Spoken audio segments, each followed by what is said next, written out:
তো ভিডিওটা শুরু করার আগেই বলবো, তুমি যদি ভোকাবুলারি রিলেটেড তোমার কুইজ টেস্ট দিতে চাও তাহলে অবশ্যই www.rajdas.in এ ভিজিট করো, ঠিক আছে? আর যদি ভিডিওটা ভালো লাগে তাহলে অবশ্যই কমেন্ট আর লাইক করতে ভুলবে না, ঠিক আছে? তো শুরু করা যাক। তো কনফাইনমেন্ট স্পেলিংটা ভালো মতো দেখবে। কনফাইনমেন্ট এটা হচ্ছে নাউন বা বিশেষ। কনফাইনমেন্ট মানে ইংলিশ মিনিং হচ্ছে imprisonment, tie, captivity, binding.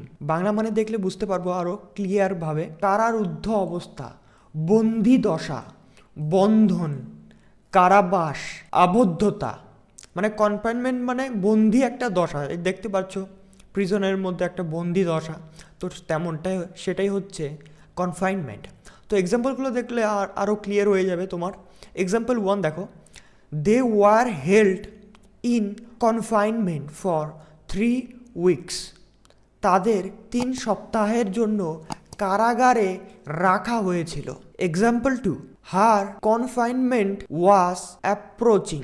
Her confinement was approaching. তার বন্ধিত্ব ঘনিয়ে আসছিল। মানে তার মানে বন্ধিত্ব মানে বন্ধু দশাটা তার মানে এই যে বন্দি দশাটা তার দিকে ধেয়ে আসছিল, সেটাই বলেছে।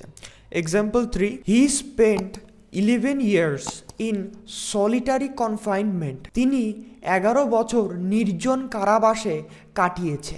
সলিটারি কনফাইনমেন্ট মানে কি বলবো, এর মতো কষ্টদায়ক কিছু নেই।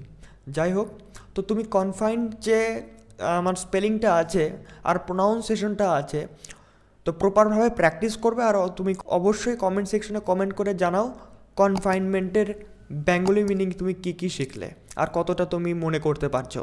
তো অবশ্যই কমেন্ট করবে। আর যদি ভালো লাগে ভিডিওটা তো অবশ্যই লাইক অ্যান্ড সাবস্ক্রাইব করতে ভুলবে না। ধন্যবাদ হেল্পওয়েক্স ওয়ার্ডের তরফ থেকে।